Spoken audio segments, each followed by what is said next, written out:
Hello students, welcome back to my channel Bio-Ki Pathshala. Today we are going to study about the connective tissue. In the previous slide I have discussed about I have given the introduction of the connective tissue. That connective tissue are those tissue which connect the various tissues, various organs और various parts of the body. ठीक है, किसी भी चीज़ को connect करते हैं, connection form करते हैं.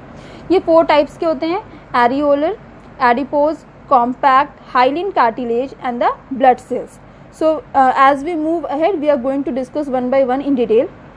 So firstly we are going to discuss about the areolar tissue. So the areolar tissues are those tissue in which the cells are far apart from each other. It means that the cells which are present inside the areolar tissue वो एक दूसरे से बहुत दूर दूर पे स्थित होंगे. ठीक है. It generally bind the skin to the muscles, bone connected to other bone like feet. Let's understand with the help of the example of the feet. जैसे कि बोन होता है, जो फीट होता है बेटा वो जॉइंट होता है नी से, फिर नी जॉइंट होता है बॉडी से. So all the bones are need to be connected. तो जो भी कनेक्शन फॉर्म हो रहा है these connection are form with the help of the areolar tissues. Okay, like in bones we know some terms like the tendons and the ligament. ligament का काम क्या होता है? ligament का काम होता है कि वो bone to bone connection form करता है, whereas tendons bone to muscles connection form करता है. in the same way ये जो areolar tissue होता है बेटा ये skin to muscles connection form करता है. ठीक. it also act as a repairing tissue. it means that it helps in the formation of the new tissues. ठीक है, अगर कोई इंजरी अगर करती है टिश्यू के अंदर तो इसको जो सेल्स होंगे वो रिपेयरमेंट का भी काम करते हैं. And it generally found between the skin and the muscles, around the blood vessels and the nerves and in the bone marrow. Now the next part is the adipose tissue. Adipose tissue से आप generally इसके बारे में सिर्फ इतना जान सकते हैं कि ये एक ऐसा टिश्यू होता है जिसके अंदर फैट स्टोरिंग कैपेसिटी होती है. इट मीन्स कि ये फैट स्टोरेज में हेल्प करता है. ठीक है. इट सपोज कि जो हेल्दी पर्सन होता है बेटा, जो हेल्दी पर्सन होगा वो जैसे कि जो बहुत मोटा है, इमेजिन करिए कोई बहुत मोटा है तो वो मोटा किस वजह से होगा? क्योंकि उसके अंदर बहुत सारे फैट्स होते हैं. वो फैट कहाँ से आएंगे? वो बहुत हेल्दी, बहुत ज़्यादा खाना खा रहा है, बहुत जंक फूड ले रहा है. ठीक है, बहुत ज़्यादा सो रहा है, कोई काम नहीं कर रहा, दिन भर बैठना है उसको. तो इन सब चीज़ों से भी मोटापा बढ़ता है, फैट एक्यूमुलेट होता है. तो जो भी फूड के थ्रू जो भी हमारा फैट अंदर जाता है वो कहाँ पे जाके एक्यूमुलेट होगा? वो इस एडिपोज टिश्यू के अंदर जाके स्टोर होता है और बॉडी को मोटा करता है और बॉडी का वेट इंक्रीज करता है. It also act as a insulator. ठीक है, जो फैट की एक लेयर होती है, ठीक स्किन के नीचे एक फैट की लेयर पाई जाती है जिसको हम लोग बोलते हैं इंसुलेटर लेयर. उसको इंसुलेटर लेयर इसलिए बोलते हैं because it protect from the heat and cold. ठीक है, जनरली आप लोगों ने सुना होगा कि जो मोटा व्यक्ति होता है या जो मोटे लोग होते हैं, जो हेल्दी लोग होते हैं, उनको ठंडी कम लगती है, उनको गर्मी कम लगती है. ठीक है, अगर अब बहुत ज़्यादा ठंडी पड़ रही है तो जो थिन आदमी जैसे हम जैसे पतले लोग जो होंगे वो क्या करेंगे? वो 3 स्वेटर 4 स्वेटर पहन के जाएंगे. लेकिन जो मोटा आदमी होगा वो सिर्फ एक ही स्वेटर पहन के जाएगा. तो इट मीन्स जो लेयर, जो फैट की लेयर है उनको उस हीट से उस ठंडी से प्रोटेक्शन में हेल्प करता है. इन द सेम वे गर्मी में क्या होता है? जो मोटे लोग होते हैं उनको गर्मी कम लगती है. ठीक, लेकिन जो पतले लोग होते हैं उनको बहुत गर्मी लगती है. जैसे कि इस समय बहुत ज़्यादा गर्मी हो रही है, हमें बहुत गर्मी लगती है, लेकिन जो मोटे लोग होते हैं उनको गर्मी भी कम लगती है. तो जो फैट लेयर है वो एक्ट करता है as a insulation for the heat as well as the cold. So now go ahead, let it start with the next, that is the bone. Okay, compact bone. So bone is a strong and the non flexible tissue. So in this case जो bone होते हैं बेटा वो बहुत strong होते हैं और ये फॉर्म करते हैं पूरे बॉडी का फ्रेमवर्क, पूरे बॉडी का ढांचा फॉर्म करते हैं ये. और ये नॉन फ्लेक्सिबल टिश्यू होते हैं. इट मीन्स ये मूव नहीं कर सकते. इट मीन्स कि ये फ्लेक्सिबल नहीं होते, ये अपने आप मूव नहीं कर सकते, ये लचीले नहीं होते हैं. ठीक है. So now look at the structure of the bone. So मैंने आपको बताया कि जैसे कनेक्टिव टिश्यू में एक्स्ट्रा सेलुलर मैट्रिक्स होता है, in the same way bone के अंदर भी एक डेंस मैट्रिक्स होता है. ठीक है, तो उस मैट्रिक्स की वजह से ये जो बोन होता है वो इतना हार्ड होता है. तो जो हार्डनेस है बोन का वो किसके ऊपर डिपेंड करना है? It is because of the matrix. And the bone is made up of the calcium and the phosphorus. मैंने टाइम हमने सुना होगा कि जो बहुत एजेड पर्सन होते हैं, जिनकी एज हो गई है, उनको कैल्शियम की कमी हो जाती है, उनके बोन वीक्स होने लगते हैं. जब उनके बोन वीक्स होने लगेंगे, अगर वो डॉक्टर के पास जाएंगे तो डॉक्टर उन्हें क्या एडवाइस करता है? डॉक्टर उन्हें कैल्शियम की टैबलेट्स लेने के लिए एडवाइस करेगा. ओके, सो दैट वो जो कैल्शियम की टैबलेट्स क्या होती है बेटा? वो कैल्शियम की टैबलेट्स की जो मैट्रिक्स है बोन का उसको स्ट्रॉन्ग करती हैं ताकि बोन हार्ड हो सके. अगर वो मैट्रिक्स अगर कमज़ोर रहेगा तो बोन भी हमारी कमज़ोर हो जाएगी. So calcium and phosphorus are the two compound which is generally use to harden the matrix of the blood harden the matrix of the bone so that the bone become harder. Now the next is the cartilage. So now cartilage, what is cartilage? It is the connective tissue. As I told you, it is a part of the types of the connective tissue. So it is a connective tissue. It is semi transparent and flexible and elastic. ठीक है, जैसे कि मैंने आपको bone में बताया, ये bone जो होते हैं नॉन फ्लेक्सिबल होते हैं, ये मूव नहीं कर सकते, लेकिन कार्टिलेज जो होते हैं ये फ्लेक्सिबल होते हैं और इट कैन मूव, इलास्टिक होते हैं, ये बहुत मतलब तो खींच भी सकते हैं हम लोग. ठीक. So let us stand with the help of the example of the human being. तो जब हम ह्यूमन बीइंग को देखते हैं बेटा, तो ह्यूमन बीइंग का जो पूरा फ्रेमवर्क है वो किससे फॉर्म हुआ रहता है? बोन से. ठीक है, वो पूरा एक बोन का एक ढांचा रहता है, उसके ऊपर मसल्स और उसके ऊपर जो भी फैट लेयर्स होती है जिसकी वजह से वो पूरी बॉडी का फॉर्मेशन अकर करता है.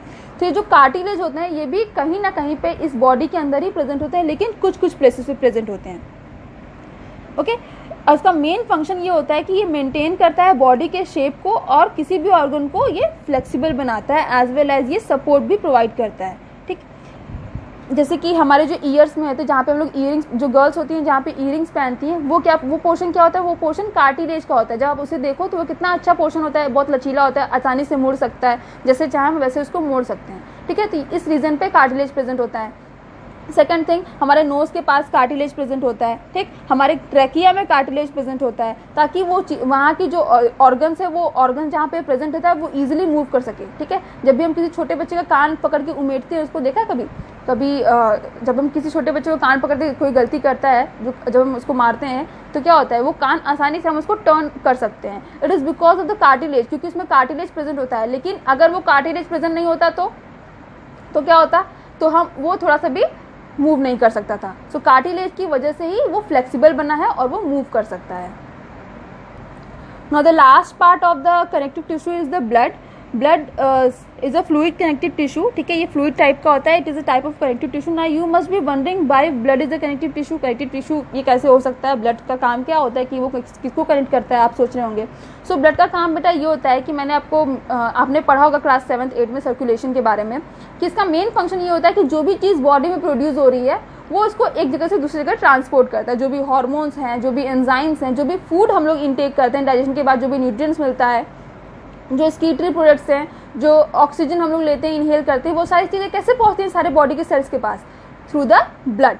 सो ब्लड जो है पूरे इंटायर बॉडी में कनेक्शन फॉर्म करता है और सभी चीज़ों के पास जो भी नेसेसरी न्यूट्रिएंट्स हैं, जो भी नेसेसरी चीज़ें हैं, वो बॉडी ऑर्गन के पास पहुँचाता है.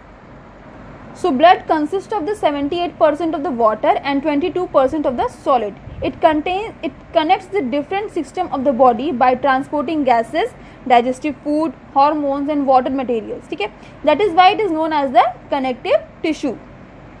So blood help in the transporting. Let's have example, that is excretion. Excretion में क्या होता है बेटा कि किडनी के अंदर ब्लड हमारा जाता है, जो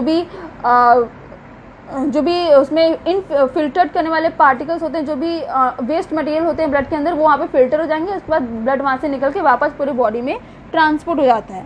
वैसे ही हमारा फूड होता है. फूड हमारा स्टक में स्मॉल इंटेस्टाइन में डाइजेस्ट हुआ, फिर स्मॉल इंटेस्टाइन की वॉल्स के थ्रू वो ऑब्जॉर्ब होता है. ऑब्जॉर्ब होने के बाद वो ब्लड में चला जाता है सीधे. फिर उस ब्लड के थ्रू वो पूरे बॉडी के सेल्स के पास वो न्यूट्रिएंट्स जहाँ जहाँ उसकी नीड है उसको पहुँचाता है. Okay. So it actually connects the different parts of the body, so that is why blood is considered as a connective tissue. So now look at the different blood components. So like every connective tissue, मैंने आपको बताया कि जो connective tissue होते हैं बेटा सभी के पास मैट्रिक्स होता है. ठीक. मैंने आपको बोन में बताया कि बोन में जो मैट्रिक्स होगा वो बहुत डेंस मैट्रिक्स होता है. इस मैट्रिक्स की वजह से ही बोन हमारा हार्ड बनता है. In the same way blood के अंदर भी मैट्रिक्स प्रेजेंट होता है, और वो जो मैट्रिक्स होते हैं बेटा उस मैट्रिक्स को हम लोग बोलते हैं प्लाज्मा. जो फ्लूइड पार्ट होगा ब्लड का, that is known as the plasma. It is the matrix of the blood. उस मैट्रिक्स में, उस प्लाज्मा के अंदर जो सेल्स होते हैं, ब्लड सेल्स होते हैं, वो इम्बेडेड होंगे. कौन कौन से सेल्स होते हैं? RBC, red blood cells, WBC, white blood cells, and the last is the platelets. ठीक है. So as we move ahead we will briefly discuss about these types of the cells. So firstly we are going to discuss about the RBC. You must be knowing that RBC में क्या होता है बेटा? RBC की life span 120 days होती है और ये विदाउट न्यूक्लियस होता है. Okay. Where as the WBC का काम क्या होता है, सॉरी RBC का वर्क क्या होगा, RBC का वर्क ये होता है कि ये ऑक्सीजन को ट्रांसपोर्ट करता है, ऑक्सीजन ट्रांसपोर्टेशन में RBC का मेन फंक्शन होता है। वेयर एज WBC के अंदर जो सेल्स होंगे उसके अंदर क्या होगा, उसके अंदर न्यूक्लियस फाइंड किए जाएंगे और इसका जो लाइफ स्पैन होता है वो 3 to 4 डेज होता है और इसका मेन फंक्शन ये होता है कि किसी भी इन्फेक्शन की से हमें बचाने का काम करता है। मतलब जो भी फॉरेन बैक्टीरिया हमारे बॉडी में एंटर करते हैं जो कि हमें बीमार कर सकते हैं, हमें इन्फेक्शन कॉज कर सकते हैं हमारे बॉडी के अंदर, ये उन बैक्टीरिया को इनगल्फ कर जाता है और हमारे बॉडी को प्रोटेक्शन प्रोवाइड करता है। And the last is the platelet. Platelet क्या करता है, प्लेटलेट का मेन फंक्शन होता है कि ये हमारे ब्लड क्लॉटिंग में हेल्प करता है। Like understand with the help of the example, जैसे कि हमें कहीं इंजरी, कहीं कट हो गया, हम कहीं कोई काम कर रहे थे चाकू लेके, नाइफ लेके या किसी भी चीज़ से हमें कहीं कट हो जाता है बॉडी पे, तो थोड़ी देर के लिए खून निकलता है, ब्लीडिंग होगी, आफ्टर सम टाइम वो ब्लीडिंग स्टॉप हो जाती है, ठीक है। तो ये इस प्लेटलेट्स की वजह से, ये जो प्लेटलेट्स है ये वहाँ पे जाते हैं, वहाँ पे ब्लड को क्लॉट करने का काम करते हैं। अगर ये प्लेटलेट्स नहीं होंगे तो वहाँ से ब्लीडिंग होती रहेंगी। आपने एक बीमारी का नाम सुना होगा, हीमोफीलिया। हीमोफीलिया एक ऐसी डिजीज़ है जिसमें कि अगर बॉडी में कहीं से भी थोड़ा सा भी हल्का सा भी कट हो जाता है तो क्या होता है, पूरे बॉडी का ब्लड उस हल्के से कट से बाहर निकल सकता है, ठीक। ऐसा क्यों होता है, तो जो हीमोफीलिया पेशेंट होते हैं उनके अंदर ये प्लेटलेट्स नाम का जो थिंग है जो हमारे बॉडी में पाया जाता है वो उनके बॉडी में नहीं पाया जाएगा, जिसकी वजह से उसमें ब्लड क्लॉटिंग अकर नहीं करती, क्लॉटिंग फॉर्मेशन अकर नहीं करता है। दैट्स वाई वो अगर उनकी बॉडी में थोड़ा सा भी कहीं कट हो जाता है तो पूरा बॉडी का ब्लड उनकी बॉडी से बाहर निकल सकता है। इसलिए ऐसे पेशेंट को बहुत ही केयरफुली रहना चाहिए, ठीक। तो अगर क्वेश्चन आपके दिमाग में आ रहा होगा कि अगर वो हल्का सा कट हो क्या उनकी डेथ हो जाएगी, ऐसा नहीं होता। अगर वो हल्का सा भी कट हो जाएगा तो उनको एक इंजेक्शन आता है, वो इंजेक्शन उनको लेना पड़ेगा। आफ्टर दैट वो जो इंजेक्शन देने के बाद वो प्लेटलेट्स वहाँ जाएंगे और वहाँ पे क्लॉटिंग का फॉर्मेशन अकर करेगा, okay. So I hope you all have understood about the various types of the connective tissue. So let's have a brief description about the connective tissue.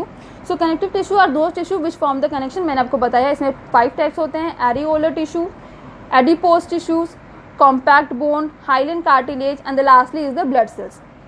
Areolar क्या होता है, एरियोलर के जो सेल्स होंगे वो बहुत दूर दूर होते हैं। इसका मेन फंक्शन क्या होता है बेटा, इसका मेन फंक्शन होता है कि वो किसी भी चीज़ को कनेक्शन फॉर्म करता है। मतलब ये स्किन से मसल से कनेक्शन फॉर्म करता है। नी का जॉइंट किससे होता है, जो हमारी नी होती है वो फीट से जॉइंट होते हैं, तो ये एक टाइप का कनेक्शन फॉर्म करता है सभी बॉडी ऑर्गन्स में। The second is the adipose tissue. Adipose tissue का मेन फंक्शन ये होता है कि वो फैट स्टोर करता है, ठीक। And the third is the compact bone. Bone का फंक्शन क्या होता है, बोन हमारा पूरे बॉडी का स्ट्रक्चर बनाता है, पूरे बॉडी का फ्रेमवर्क फॉर्म करता है। इसमें दो, ये किससे बना होगा, कैल्शियम और फॉस्फोरस से बना होता है। इसके अंदर जो मैट्रिक्स होती है वो बहुत हार्ड होती है, जिसकी वजह से ही बोन हमारा हार्ड हो जाएगा। अगर ये मैट्रिक्स कमज़ोर होगी तो हमारा बोन भी कमज़ोर हो जाएगा। इसमें 2 टर्म्स आते हैं, टेंडन्स और लिगामेंट। टेंडन्स का काम क्या होता है, टेंडन्स का काम ये होता है कि जब बोन और मसल्स में जो जॉइंट होता है, ये जॉइंट किसकी वजह से फॉर्म होता है, टेंडन्स की वजह से। और मसल्स बोन टू बोन में जो कनेक्शन फॉर्म होता है उसको हम लोग बोलते हैं ligament. You must be studied in the previous classes. Then the next is the cartilage. Cartilage क्या होता है, कार्टिलेज फ्लेक्सिबल और इलास्टिक टाइप का टिश्यू होता है जो कि बॉडी के कुछ ही पार्ट पे पाया जाता है, जो कि उस बॉडी जहाँ पे वो प्रेजेंट होगा उस बॉडी ऑर्गन के उस बॉडी पार्ट को बहुत ही लचीला बनाता है ताकि वो इजिली मूव कर सके। And the last is the blood cell. एक फ्लूइड कनेक्टिव टिश्यू होता है, इसमें 2 पार्ट होते हैं, प्लाज्मा और सेल्स। प्लाज्मा जो होता है, प्लाज्मा ब्लड का मैट्रिक्स होता है जिसके अंदर ब्लड के सेल्स एम्बेडेड होते हैं। 3 टाइप्स के सेल्स होते हैं इसमें, red blood cells, white blood cells और the platelets. Red blood cells क्या करता है, ऑक्सीजन को ट्रांसपोर्ट करने का काम करेगा। WBC क्या करेगा, वाइट ब्लड सेल्स जो भी इन्फेक्शन अकर कर रहा है उसके अगेंस्ट फाइट करता है। And the third is the platelet. हमारे बॉडी में अगर कहीं कट हो जाता है तो ये क्लॉटिंग का काम करता है, क्लॉटिंग वहाँ पे जाके परफॉर्म करेगा, okay. Thanks for watching. If you have any query, you can ask me in the comment box. If you like my video, please do likes and don't forget to subscribe my channel and press the bell icon for the more videos. Thank you.